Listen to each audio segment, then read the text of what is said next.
امام العصر امام زمانہ بآواز بلند صلوات. اللهم صل على محمد وآل محمد. رحم اللہ من قرأ الفاتحہ.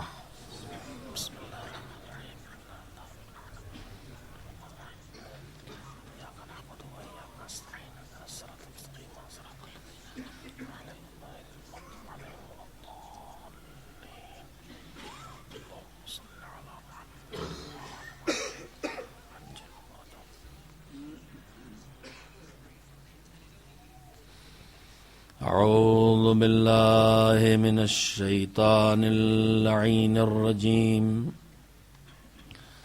بسم اللہ الرحمن الرحیم. الحمد للہ رب العالمین والعاقبۃ للمتقین والجنۃ للمؤمنین والنار للملحدین. والصلاة والسلام على سيد الأنبياء والمرسلين سيدنا ونبينا وشفيعنا أبي القاسم محمد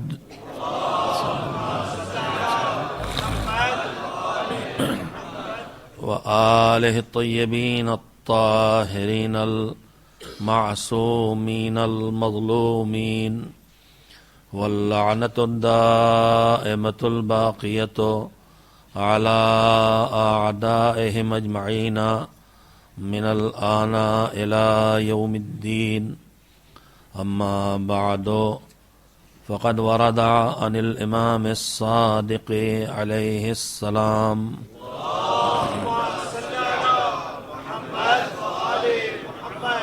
في دعاء له بعد زيارة يوم العاشوراء للحسين عليه السلام.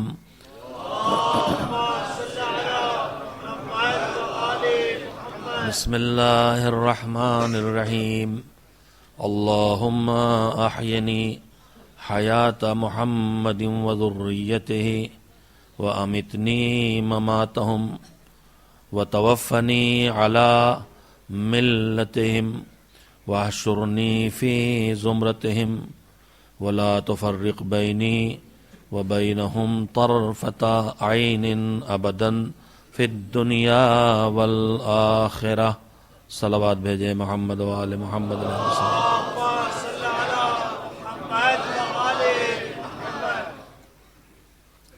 چھٹے امام علیہ السلام کی عطا کردہ دعا ہے. زیارت سید الشہداء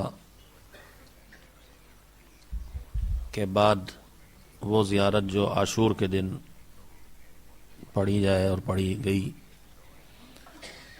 کہ اے پروردگار مجھے پیغمبر گرامی اور ان کی طاہر و مطہر اور پاک و پاکیزہ نسل کی زندگی عطا فرما اور اے مالک مجھے موت بھی انہی کی عطا فرما. پروردگار ایک دن اس دنیا سے اٹھنا ہے.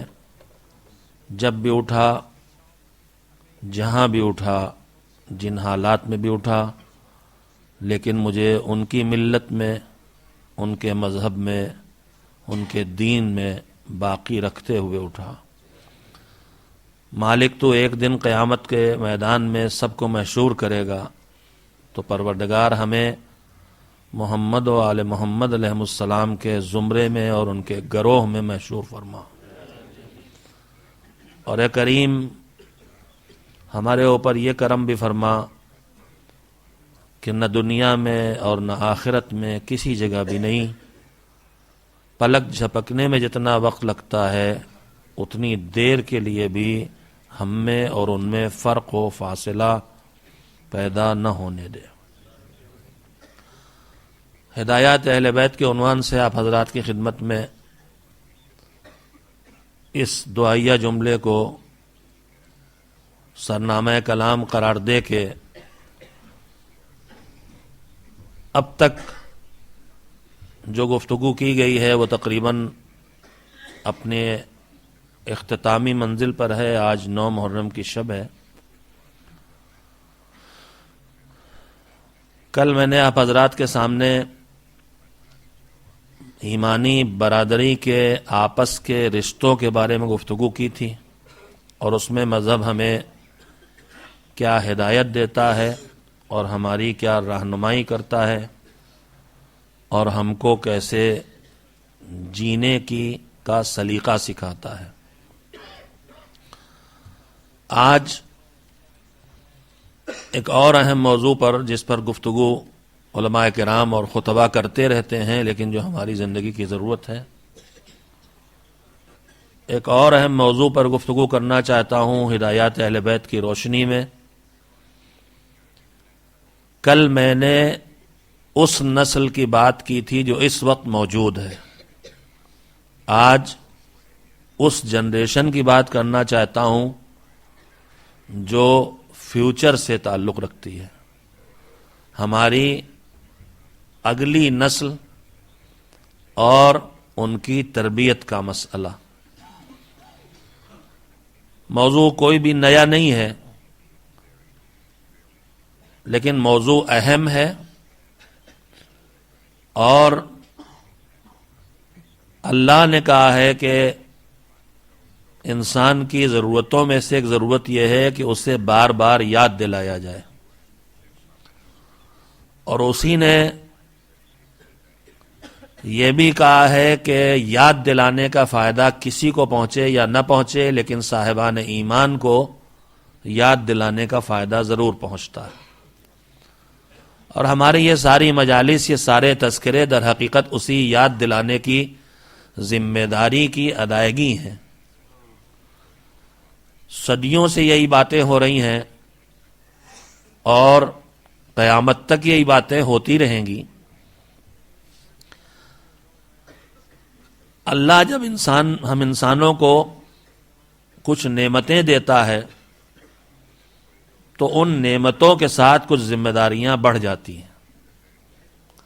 نظام مذہب پر اگر آپ نظر ڈالیں گے تو جس کے پاس نعمت کم ہے اس کی ذمہ داری کم ہے، اور جس کے پاس نعمت زیادہ ہے اس کی ذمہ داری بھی زیادہ ہے. بالکل سامنے کی مثالیں ہیں. ایک انسان کے بدن میں طاقت کی کمی ہے، بیمار ہے، وہ صحت کی نعمت سے محروم ہے. تو یہ جو انسان بیمار ہے یہ ایک نعمت سے محروم ہوا، صحت کی نعمت. تو اللہ نے اس کی ذمہ داری بھی گھٹا دی کہ جب تک صحت نہیں ہے تب تک روزہ نہیں ہے. لیکن اگر صحت مند انسان ہے تو پھر اس کے ذمے روزہ ہے. ایک آدمی اپنی روزی کمانے کی کوششوں کے باوجود اتنے پیسے نہیں جمع کر سکا ہے کہ حج پہ جائے تو یہ نعمت اس کے پاس کم ہے. اللہ نے کہا یہ نعمت نہیں ہے تو تمہارے اوپر حج بھی واجب نہیں ہے. حج اس پر واجب ہوگا جس کے پاس دولت کی نعمت دوسروں سے زیادہ ہو. اگر آپ اسلامی نظام پہ نظر ڈالیں گے تو یہ بات مسلسل دیکھیں گے کہ جہاں اللہ کی طرف سے نعمت کم ہے وہاں ذمہ داری بھی کم ہے. یہ خود ایک مستقل موضوع ہے اور اسلامی فلسفے اور اسلامی دین کے نظام کو سمجھانے والی باتوں سے تعلق رکھتا ہے، لیکن اس وقت اس میں تفصیل سے جانے کی گنجائش نہیں ہے. مگر اب ایک جملہ کہے بغیر جی بھی نہیں مانتا. آپ نے یہ تو سنا ہی ہوگا کہ شاعر جب کوئی شعر کہہ لیتا ہے تو جب تک پکڑ کے کسی کو سنا نہ لے کہتے ہیں کہ اس کے پیٹ میں درد ہوا کرتا ہے. ہم جب بچے تھے تو ہمارا مدرسہ جس علاقے میں تھا وہ سب صاحبان ایمان تھے اور اس میں ایک سے ایک بڑا شاعر تھا. واقعاً بڑے شعراء تھے لیکن شعر تو وہ بھی کہتے تھے. تکلیف تو انہیں بھی ہوتی تھی کہ کسی نے سنا نہیں ابھی تک. تو ہم لوگوں کا فائدہ یہ ہوتا تھا کہ چائے پینے کو مل جاتی تھی. شعر سننے کے بدلے میں چائے پلاتے تھے وہ. تو ویسے ہی خطیب کا بھی حال ہے. کہ خطیب بھی اگر اس کے دماغ میں کوئی بات آ گئی ہے تو وہ بھی آپ کو سنانا ہی چاہتا ہے، چاہے آپ صلوات بھیج کے سنیں چاہے خاموش رہ کے سنیں.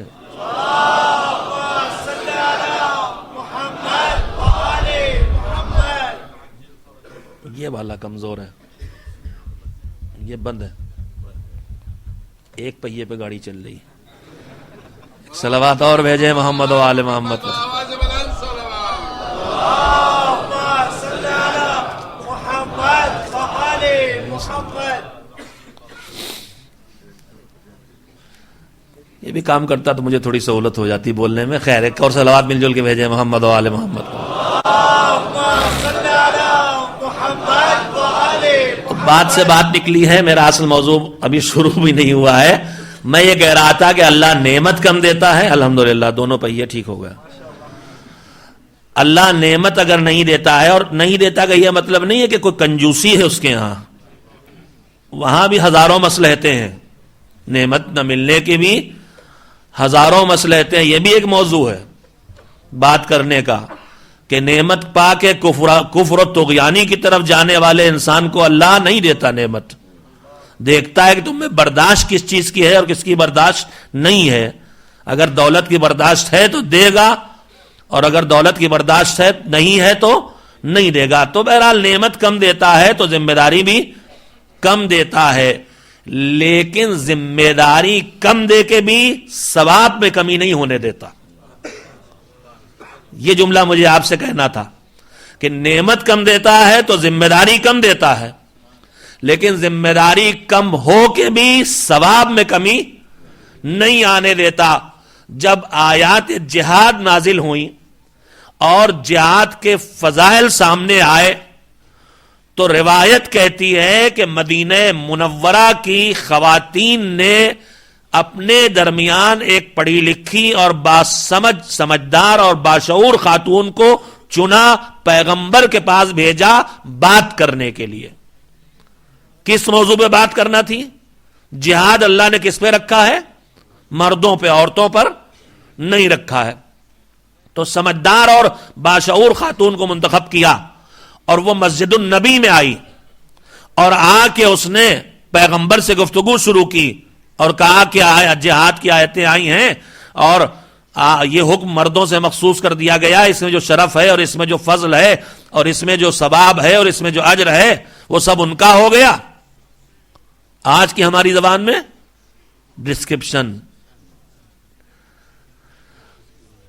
ڈسکرمنیشن، مگر وہ یہ زبان نہیں بول رہی.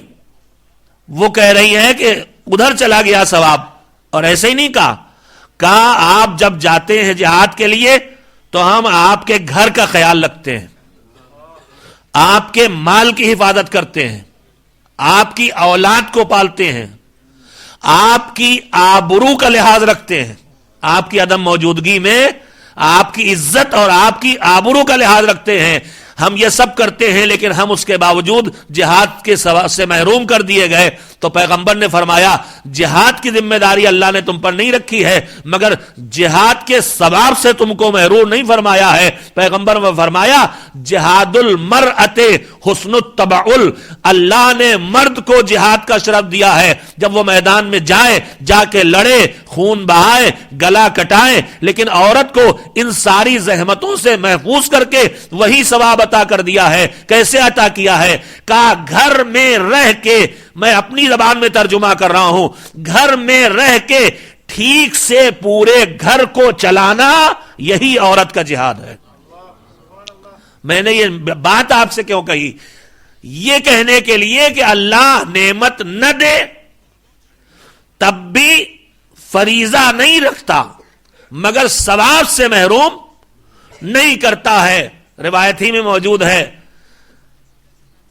کمزور لوگ، غریب لوگ حج کی آیت نازل ہونے کے بعد، حج کا حکم آنے کے بعد غریب اور کمزور لوگ اور بوڑھے لوگ اور جو حیثیت والے نہیں تھے، جن کے پاس پیسہ نہیں تھا، پیغمبر کے پاس آئے، حضور حج کا اتنا ثواب ہے اور ہم محروم ہو گئے. تو حضور نے فرمایا کہ تمہارا حج جمعے کی نماز ہے، یعنی وہی ثواب جو حج میں جا کے ملے گا اس کو یہ جو کمزور ہے، جو ضعیف ہے، جو بوڑھا ہے، جو غریب ہے، اس کو اپنے گھر میں مل جائے گا۔ تو میں نے خیر گفتگو شروع کی تھی یہاں سے کہ اللہ جب نعمتیں زیادہ دیتا ہے تو ذمہ داریاں بھی زیادہ ہو جاتی ہیں۔ آپ اس ملک میں آ کے آباد ہوئے ہیں اور یہاں ان ملکوں کے مقابلے میں نعمتیں زیادہ ہیں جہاں سے آئے ہیں، لہذا کچھ ذمہ داریاں بھی زیادہ ہوں گی ان ملکوں کے مقابلے میں جہاں سے آپ آئے ہیں۔ ان ذمہ داریوں میں سے ایک ذمہ داری، ہمارے پاس یہ دین 14 صدیوں سے یہاں تک کیسے آیا ہے؟ ہمارے باپ دادا نے ہم تک پہنچایا ہے۔ اگر ہمارے باپ نے، ہماری ماں نے، ہماری چچا نے، جو بھی ہمارے پالنے والے رہے ہوں، انہوں نے ہم کو مجلس میں انگلی پکڑ کے آنا نہ سکھایا ہوتا تو آج جوانی کے بعد اس فرش عزا پہ نہ بیٹھے ہوتے۔ اگر ہمارے دادا نے، ہمارے نانا نے، ہمارے چچا نے، ہمارے بڑے بھائی نے، ہمارے باپ نے ہماری انگلی پکڑ کے ہمیں جماعت میں جمعے کے دن آنا نہ سکھایا ہوتا تو آج صاحب اختیار ہونے کے بعد ہم جمعے کی نماز میں نہ بیٹھے ہوتے۔ اگر ہماری مائیں ہمیں اپنی گودوں میں لے کے تکلیفیں اٹھا کے، مشکلات کا سامنا کر کے، سفر کی دشواریوں کا سامنا کرتے، سواریوں کی کمی کا سامنا کر کے، پیدل چل چل کے ان ملکوں سے ہم تعلق رکھتے ہیں جہاں میلوں میلوں پیدل چلنے کے بعد ایک مجلس عزا میں ہماری مائیں اور بہنیں پہنچا کرتی تھی، اگر انہوں نے گود میں لے کے ہمیں یا حسین یا حسین نہ سنوایا ہوتا تو آج ہم یہاں کھڑے ہو کے یا حسین نہ کر رہے ہوتے۔ پچھلی نسلوں نے ہم تک ہمارا مذہب پہنچایا ہے، اس کے لیے انہوں نے زحمتیں اٹھائی ہیں، تکلیفیں اٹھائی ہیں، دشواریوں کا سامنا کیا ہے، قربانیاں دی ہیں۔ میرے عزیزوں، میں آپ سے کہنا چاہتا ہوں کہ نعمتوں کی فراوانی کے ماحول میں آدمی کبھی کبھی ان نعمتوں کے حصول میں اور ان نعمتوں کے پانے میں ایسا لگ جاتا ہے کہ جن فرائض کی ذمہ داری اس پر ان نعمتوں کی وجہ سے آئی ہے، ان فرائض کی طرف سے کوتاہی کرنے لگتا ہے۔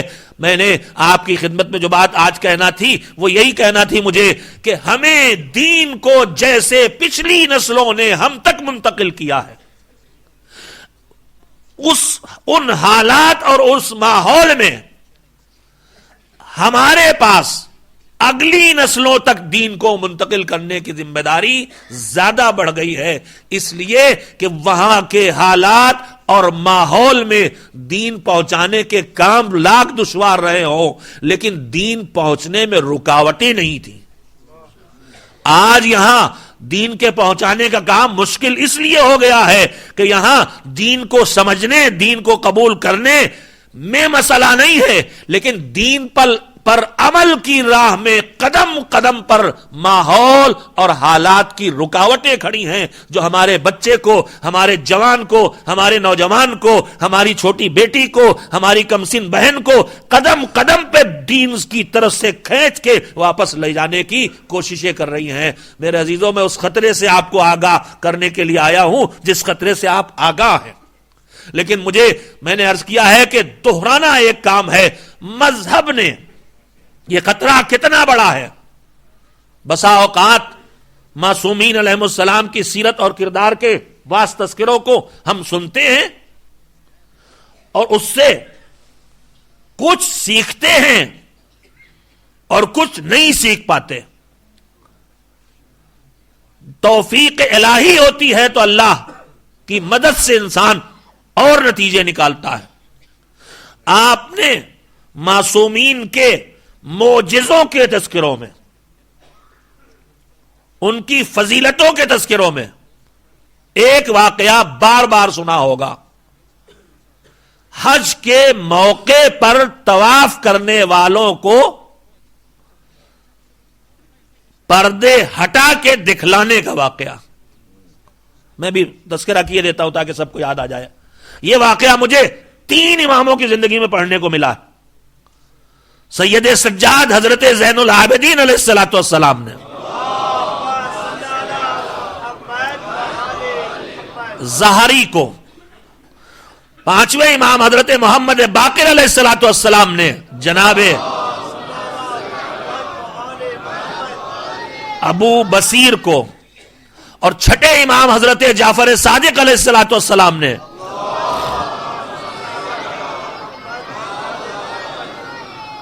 جناب سدیر سیروفی کو، تین اماموں نے تین شخصیتوں کو ایک ہی منظر دکھایا ہے. واقعہ بالکل ایک جیسا ہے لیکن 3 بار گزرا ہے. واقعہ کیا ہے؟ امام سے دیکھنے والا کہتا ہے حج کا موقع ہے، مسجد الحرام میں بیٹھے ہوئے ہیں، ابھی حج گزرا ہے. ٹی وی پہ آپ نے دیکھا ہوگا بہت سے لوگ ماشاءاللہ حج کر کے آئے ہیں، خانہ کعبہ کے طواف کے ارد گرد کیا حال ہوتا ہے بھیڑ کا. پوری مسجد کا صحن چھلکتا رہتا ہے اور کبھی کبھی تو اتنے جمع ہو جاتے ہیں حاجی کہ چلنا بھی رک جاتا ہے. ایسے ہی کوئی موقع ہے، مسجد الحرام میں بیٹھے ہوئے ہیں، بہت بھیڑ ہے. تو ایک مرتبہ صحابی نے کہا کہ مولا اس سال بہت حاجی آئے ہیں، ما اکثر الحجیج. کہا کہ بہت حاجی آئے ہیں، کتنے حاجی ہیں؟ تو امام نے کہا نہیں، حاجی بہت نہیں ہے. امام نے جملہ کہا ما اکثر الزجیج، بھیڑ بہت ہے، شور بہت ہے، ہنگامہ بہت ہے. شور ہے، ہنگامہ ہے، بھیڑ ہے، حاجی نہیں ہے. کہا نہیں مولا، خالی شور نہیں ہو رہا ہے، بھیڑ نہیں ہے، خالی حاجی ہیں مولا، دیکھیے بھرا ہے، مسجد بھری ہوئی ہے. اب یہ نہیں سمجھ سکے. اور یہیں سے سوچ لیجئے کہ جو 24 گھنٹے امام کے ساتھ رہتا ہے وہ بھی کبھی کبھی امام کی بات نہیں سن کے نہیں سمجھ پاتا ہے. تو 14 صدیوں کے بعد زیادہ قابلیت نہ آ جائے گی، جب تک ہر دین کی بات سمجھ میں نہیں آئے گی نہیں مانیں گے. نہیں، میری بات آپ تک نہیں پہنچی. ہم میں سے بہت سے ہیں جو کہتے ہیں صاحب جب تک سمجھ میں نہیں آئے گا نہیں مانیں گے. آپ کی سمجھدانی ہے کتنی بڑی. کوئی صاحب ہو جو یہ کہہ سکتے ہو کہ میری عقل کامل ہے، تو ان کو حق ہے کہ جب تک مانیں گے، سمجھ میں نہیں آئے گا نہیں مانیں گے. کوئی صاحب اگر اپنی عقل کو کامل کہہ سکتے ہو تو کہیں، ورنہ دین غدیر میں کامل ہو چکا ہے. جو دین کامل ہو چکا ہے، جو دین کامل ہو چکا ہے وہ پورا پورا اس ناقص عقل کی سمجھ میں آ جائے یہ کوئی ضروری نہیں ہے.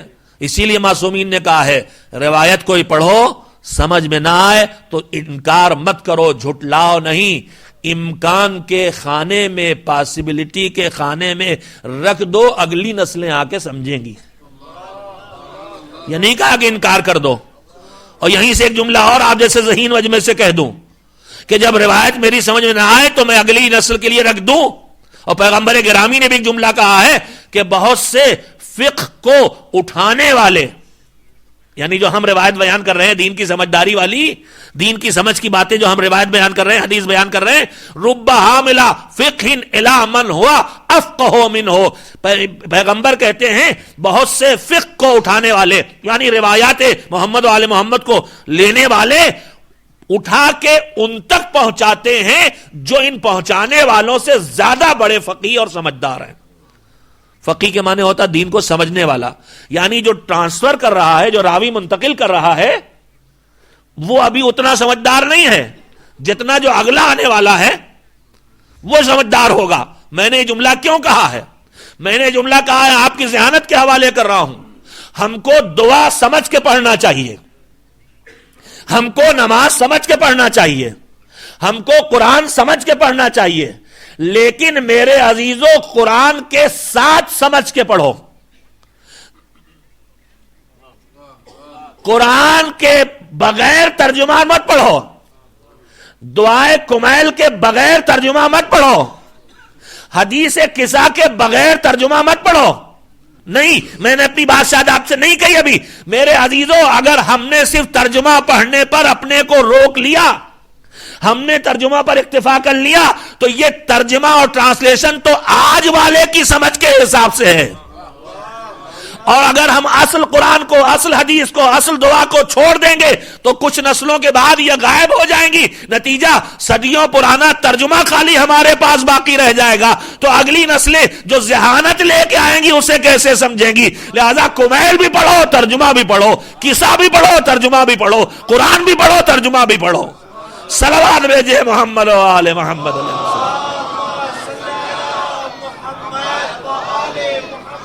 یہ پچھلی کتابیں گم ہو گئیں، ان کے پیچھے وجہ یہی تھی کہ مطلب جو سمجھا، جو ترجمہ نکالا، اس کو پڑھ ڈالا، اور اس کے بعد دھیرے دھیرے اصل کتابیں گم ہو گئیں. فلسفہ حکم الہی بہت بڑا فلسفہ یہی ہے کہ نہیں، نماز تو عربی ہی میں پڑھنا ہے. اکثر لوگ کہتے ہیں صاحب سمجھ میں نہیں آتی کیا؟ ارے ایک تو خیر نماز کتنی بڑی ہے ہی جو سمجھ میں نہیں آتی. زندگی میں اتنی موٹی موٹی کتابیں آپ کی سمجھ میں آ جاتی ہیں، 2 صفحے کی نماز آپ نہیں سمجھ سکتے، 2 سوروں کا ترجمہ نہیں یاد کر سکتے. تو ٹرانسلیشن کی بحث ہوتی ہے. اللہ نے واجب کر دیا کہ نہیں، رہے گا یہ عربی میں. کیوں رہے گا؟ تاکہ ہمیشہ باقی بھی رہے، اور ہر دور کا جیسے جیسے نسل انسانی بڑھے گی، انٹلیکٹ لیول بڑھے گا، عقل بڑھے گی، سمجھ بڑھے گی، ہمارے چھپے ہوئے خزانوں کو وہ نکال سکیں گے. اگر آج تم نے ترجمہ رکھ لیا خالی تو تمہاری اگلی نسلیں اس خزانے سے محروم ہو جائیں گی. ایک صلوات بھیجیں محمد و آل محمد.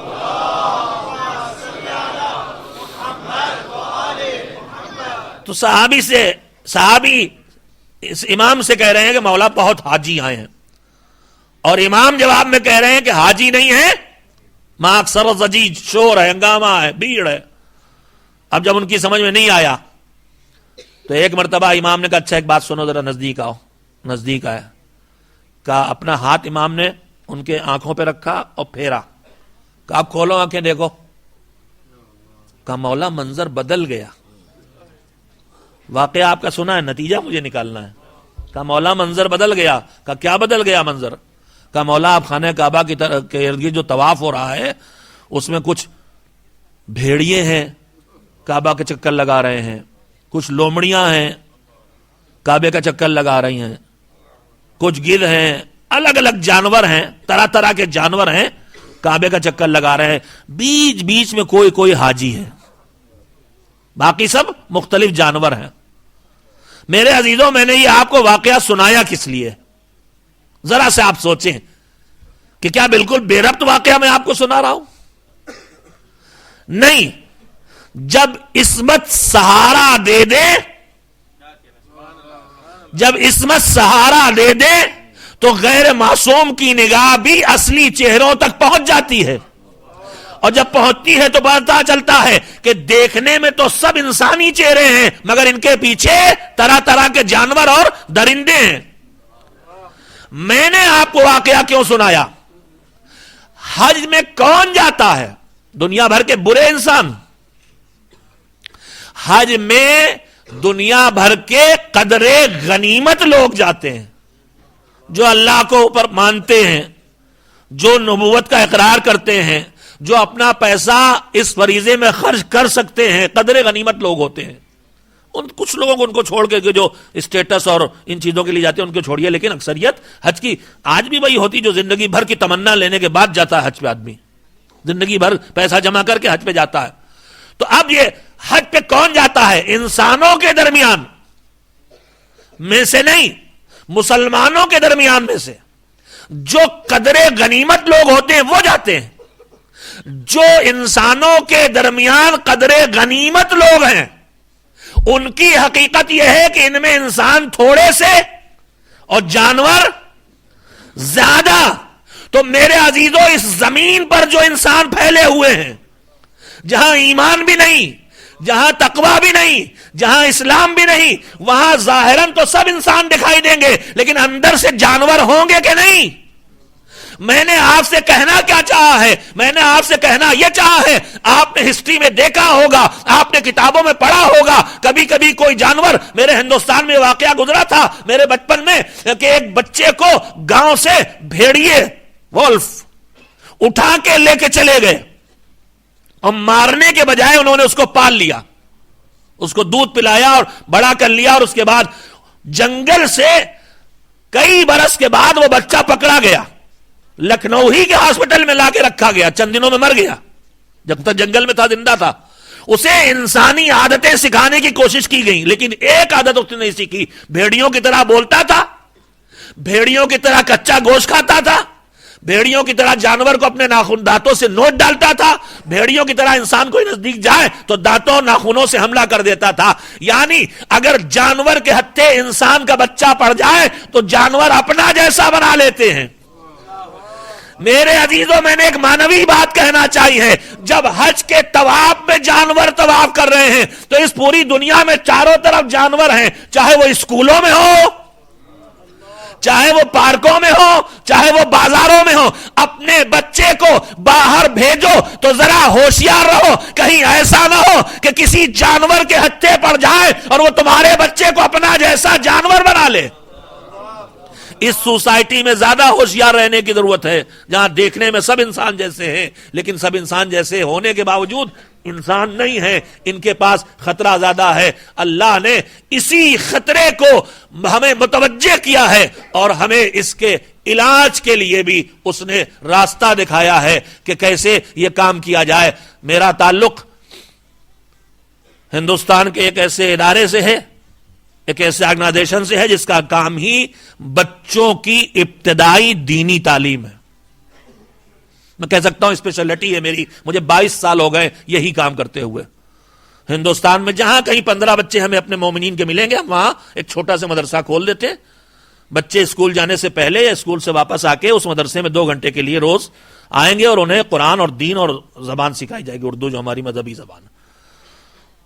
45,000 بچے ہیں ماشاءاللہ سے اس وقت، اور 1,070 مدرسے چل رہے ہیں، ان میں کچھ اسکول سے بھی کنورٹ ہو گئے ہیں، حوضہ بھی ہے. بہرحال میں کہنا یہ چاہتا تھا کہ میں آج جو آپ کی خدمت میں گفتگو کر رہا ہوں اس میں میرے تجربے بھی شامل ہیں. اب تک جو میں نے آپ کی خدمت میں گفتگو کی ہے اس میں صرف میری تعلیم اور میرا مطالعہ تھا، لیکن آج جو گفتگو کر رہا ہوں اس میں تجربے بھی شامل ہیں.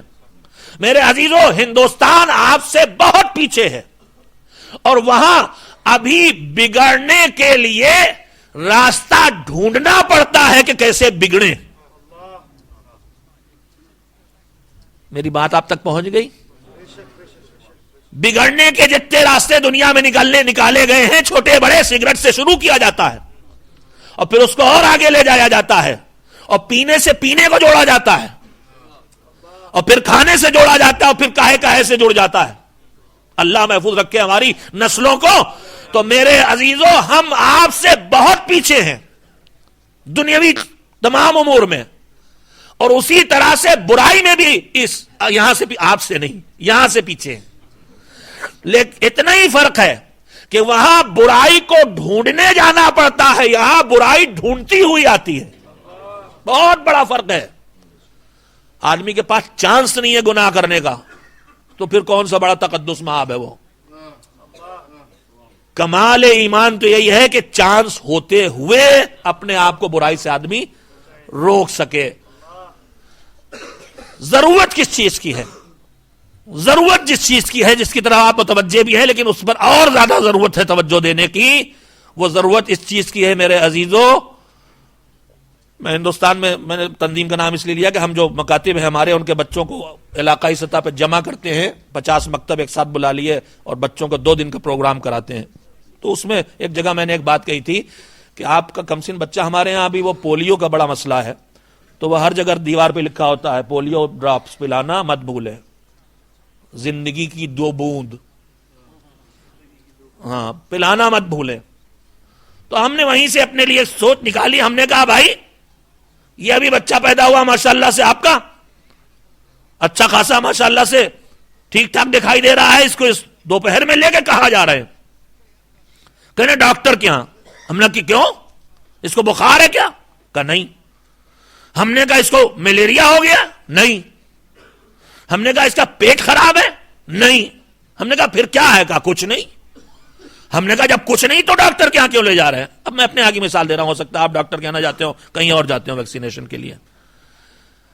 کل مولانا اس کو ویکسینیشن کے لیے لے جا رہے ہیں، اس کو ٹیکا لگوانا ہے، اس کو پولیو ڈراپس پلانا ہے، اس کو میزلس کی انجیکشن دلوانا ہے. تو ہم نے کہا کیا اس کو میزلس نکل آئی ہے؟ میرا ایسا بیوقوف بھی تو نہیں ملے گا نا.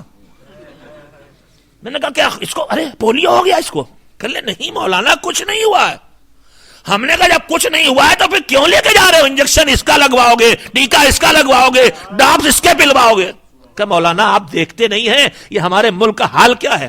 گندی نالیاں بہ رہی ہیں، کوڑے کے ڈھیر لگے ہوئے ہیں، مکھیاں بن بنا رہی ہیں، ان میں چاروں طرف بیماری کے جراثیم ہیں، ان میں کہیں مچھر ہیں، کہیں مکھی ہے، کہیں کچھ ہیں چاروں طرف جب بیماری کے جراثیم ہیں، تو میرے بچے کو ابھی تو کچھ نہیں ہوا ہے، لیکن یہ کہیں ڈپتھیریا کے جراثیم ہیں، کہیں ملیریا کے مچھر ہیں، اور کہیں کچھ پولیو کے جراثیم ہیں. ڈر یہ ہے کہ یہ جراثیم ہمارے بچے پہ حملہ کر کے بیمار نہ کر دے. تو ہم نے کہا پھر کیا کرنے جا رہے ہو؟ کل ہم جا رہے ہیں ڈاکٹر صاحب کے پاس، اس کو انجیکشن لگوائیں گے، ٹیکا لگوائیں گے، ڈراپس پلوائیں گے. پھر کیا ہوگا؟ کل یہ اپنے اس کی باڈی مقابلے کے لیے تیار ہو جائے گی، امیون ہو جائے گی. اب جب بیماری کے جراثیم اس پر حملہ کریں گے تو یہ مقابلہ کر لے گا. جب بیماری کے جراثیم اس پہ حملہ کریں گے تو یہ مقابلہ کر لے گا. میں نے کہا میرے بھائی مجھے بھی ایک بات کہہ لینے دو. یہ دیکھو سامنے دیوار پہ پوسٹر لگا ہے، میں اپنے ملک کی بات کر رہا ہوں، اس پہ ننگی تصویر ہے، یہ بھی جراثیم ہے. چوراہوں پہ جوا ہو رہا ہے، وہ بھی بیماری کے جراثیم ہے. وہ دیکھو شراب کی دکان کھلی ہے، وہ بھی بیماری کے جراثیم ہیں. وہ دیکھو چاروں طرف جھوٹ کی آوازیں سنائی دے رہی، میوزک کی آوازیں آ رہی، یہ بھی بیماری کے جراثیم ہیں. تم نے جسمانی بیماری کے جراثیم کے مقابلے میں ٹیکے لگوا دیے. یہ تمہارے بچے کی روح کو بیمار کرنے والے جراثیم ہیں. یہ تمہارے بچے کی روح کو بیمار کرنے والے جراثیم ہیں. جیسے ٹیکا لگا کے ان کو بچایا ہے، ویسے ہی اسے دینی تعلیم و تربیت کا ٹیکا لگا دو، تاکہ کل جب اس پر روحانی بیماری کے جراثیم حملہ کریں تو یہ اپنا ڈیفنس کر سکے، اپنا بچاؤ کر سکے. مذہب نے بھی ہم کو اس طرف شدت سے متوجہ کیا ہے. میں جانتا ہوں ان میں سے کوئی چیز آپ کی ایسی نہیں جس پر آپ متوجہ نہیں ہیں، لیکن بھولے کو یاد دلانے کا کام بھی ہے ہمارا. بھولے کو بے توجہی جس کی طرف سے ہو، جو ذرا دھیان کم دے رہا ہو، اس کو یاد دلانے کا کام بھی ہے. مذہب نے اس مسئلے کو کتنی حیثیت دی ہے. میں نے ابھی کہا تھا کہ اکثر ہوتا ہے کہ ہم فضیلت کے بعد تذکروں کو سنتے ہیں اور دھیان نہیں دیتے اس میں جو ہماری زندگی کے سبق ہیں. اسی طرح سے بعض احکام میں مذہب بھی ہیں کہ جن کے اندر جو پیغام پوشیدہ ہے اس تک ہمارا ذہن عام طور پہ نہیں پہنچ پاتا. میں ایک نمونہ آپ کے سامنے رکھنا چاہتا ہوں. یہ بتائیے کہ جب ہمارے گھر میں بچہ پیدا ہو تو مذہب کا سب سے پہلا حکم کیا ہے؟ پہلا حکم یہ ہے کہ بچہ پیدا ہو تو اس کے داہنے کان میں اذان کہو اور بائیں کان میں اقامت کہو. میرے اللہ، نہ یہ بھی گجراتی سمجھتا ہے، نہ انگریزی سمجھتا ہے، نہ اردو سمجھتا ہے، اور تو نے وہ سب چھوڑ چھاڑ کے سیدھے عربی کی اذان کہلوا دی اس کے کان میں. مالک یہ کیا کرے گا؟ ابھی کون سی نماز اس کو پڑھنا ہے؟ اس کو کون سی نماز پڑھنا ہے؟ مگر ذرا سے اگر آپ غور کریں، اذان تو ہم آپ روز کہتے ہی ہیں، 10 منٹ 5-7 منٹ مجھے دے دیں کہ اذان ہے کیا، اذان ہے کیا. ہم کھڑے ہوئے، ہم نے کہا اللہ اکبر، اللہ سب سے بڑا. اس سب سے کی فہرست کبھی بنائی ہے؟ اللہ سب سے بڑا کی فہرست چھوٹی سی تو بنانا ہی پڑے گی. اللہ دنیا کے سارے بادشاہوں سے بڑا، ہاں ٹھیک ہے چلیے. اللہ حکام سے بڑا، وہ سب ٹھیک ہے. گاڑی اٹکتی کہاں پہ ہے؟ اللہ میری خواہشات سے بڑا، اللہ میری آرزوؤں سے بڑا، اللہ میری تمناؤں سے بڑا، اللہ میرے رسم و رواج سے بڑا، اللہ میرے کام سے بڑا، اللہ میری نوکری سے بڑا، اللہ میری تجارت سے بڑا. یہ جب دونوں میں ٹکراؤ پیدا ہوگا تو جو بڑا ہے اسے اپنائیں گے، جو چھوٹا ہے اسے چھوڑ دیں گے. جب میری خواہش حکم خدا سے ٹکرائے گی تو خواہش کو ٹھوکر مار دیں گے، حکم خدا کو اپنا لیں گے. جب میری تمنا حکم خدا سے ٹکرائے گی تو تمنا کو الگ کر دیں گے، حکم خدا کو اپنا لیں گے. اللہ سب سے بڑا. بچپن میں ہم نے جس زمانے میں پڑھا ہے، وہ پڑھانے کا زمانہ یہ تھا کہ پڑھا کے یاد کرایا جاتا تھا. تو یاد کرانے میں استاد دیکھتے تھے کہ کون سا سبق یہ ایک بار میں یاد کر لے گا اور کون سا سبق ایک بار میں یاد نہیں کرے گا. استاد طے کرتے تھے کہ کون سا سبق دیر میں یاد کرے گا. پوری اذان میں آپ دیکھ لیں آگے چل کے، اللہ سب سے بڑا کے بعد والی گواہی کیا ہے؟ اشہد ان لا الہ الا اللہ. میں گواہی دیتا ہوں کہ کوئی الہ اور پروردگار نہیں ہے سوائے اللہ کے. یہ کاہے کی گواہی؟ اللہ کی وحدانیت کی گواہی, اللہ کی توحید کی گواہی. پہلی گواہی کاہے کی تھی؟ اللہ اکبر. اللہ کی کبریائی کی گواہی تھی. وہ کبریائی کی گواہی تھی, یہ توحید کی گواہی ہے. قیمتی جملہ. یہ بتائیے توحید پہلے ہے کہ کبریائی پہلے ہے؟ مانو گے کہ ہے تب مانو گے کہ بڑا ہے. تو میرے مالک پہلے اشہدو اللہ الہ الا اللہ کہلاتا, کہ مانا کہ تو ہے اور ایک ہے, پھر کہلاتا سب سے بڑا ہے. مگر یہ الٹ کیوں دیا؟ کہا مجھے پتا ہے توحید تو تمہاری فطرت مجبور کرے گی, مانو گے, مگر کبریائی کو آسانی سے نہیں مانو گے, لہذا میں پہلے کبریائی کا اقرار کرا لینا چاہتا ہوں کہ سب سے بڑا مجھے مان لو تو آگے بڑھو. اشہدو اللہ الہ الا اللہ, اشہدو ان محمد رسول اللہ صلی اللہ علیہ وآلہ وسلم. بس چلیے, ابھی 10% لوگ سلوات بھیج رہے ہیں, میرے لیے 1 گھنٹے کا وقت ہے. ہاں, ایک سلوات میں جل کے بھیجیں ذرا.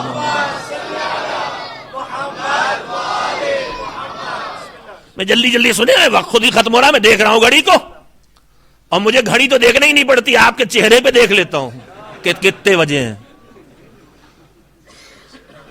اشہدو ان محمد رسول اللہ صلی اللہ علیہ وآلہ وسلم, میں گواہی دیتا ہوں کہ محمد اللہ کے رسول ہیں صلی اللہ علیہ وآلہ وسلم.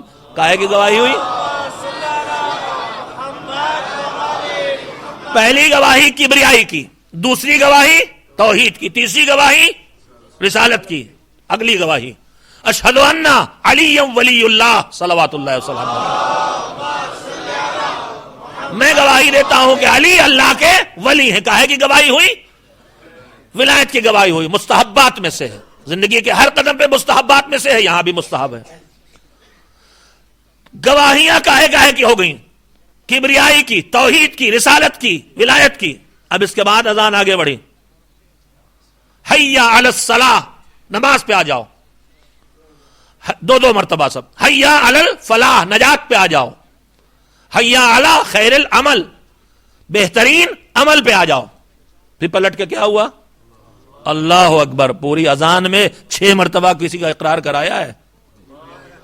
خالق کبریائی کا اقرار 6 مرتبہ. ویسے ہی جیسے مولوی صاحب جانتے تھے, یہ والا سبق بہت بھولے گا صفی حیدر, پھر یاد کر 10 مرتبہ لکھو اسے.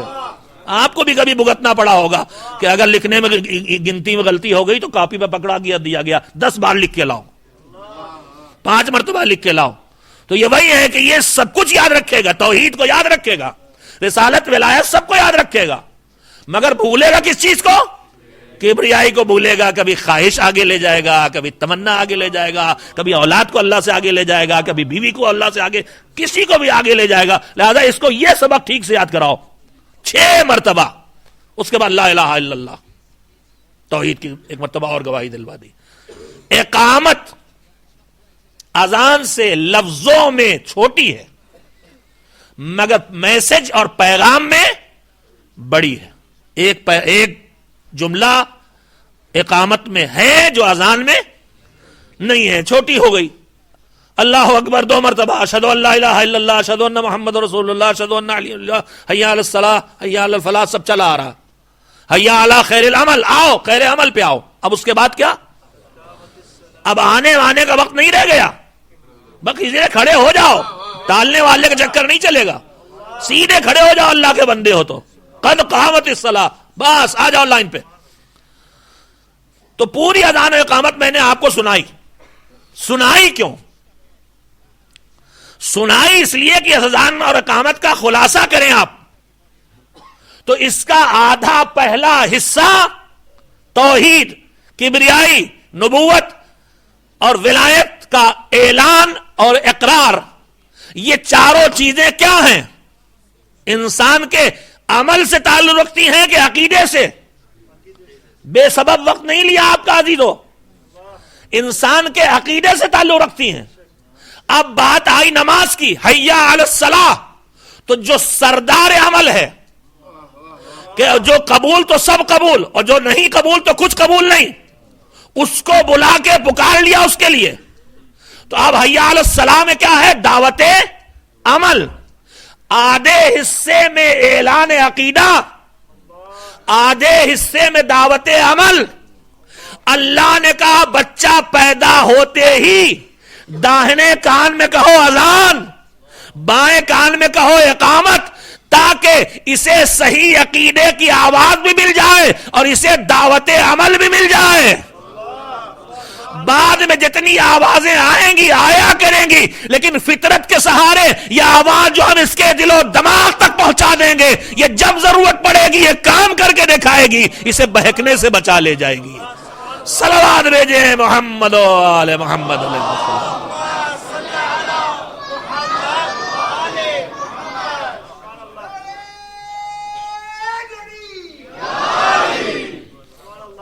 مالک نے یہ اہتمام کیا ہے کہ ہم اپنے بچوں کو ہر طرح سے محفوظ رکھیں. وقت ختم ہو گیا. تذکرے میں سلیقہ مذہبی، بچوں کی حفاظت کا جو سلیقہ مذہبی ہے وہاں تک آنا چاہتا تھا، اور اگر دیکھوں گا تو کل آپ کی خدمت میں ان تذکروں کو بھی لے آؤں گا. میں نے ابھی آپ کی خدمت میں اس اہمیت کو رکھا ہے صرف کہ بچوں اور اگلی نسلوں کی حفاظت کا مسئلہ کتنی اہمیت رکھتا ہے، لیکن اس کے بعد اس کی رہنمائی بھی مذہب نے کی ہے، اس کا سلیقہ بھی بتایا ہے. فی الحال صرف اتنا کہنا چاہتا ہوں کہ دنیا کے جتنے ضروری کام ہیں ان کی ایک فہرست لکھیے، اور اس کے بعد اس میں بچوں کی پرورش بھی لکھیے، اور پھر خود فیصلہ کیجئے کہ اس میں سے نمبر 1 کیا ہے. میں نہیں کہتا آپ سے، آپ خود لکھیے. جاب لکھیے، تفریح لکھیے، تعلقات لکھیے، آرام لکھیے، سب کچھ لکھیے اپنی فہرست میں. میں آپ پہ لادنا نہیں چاہتا.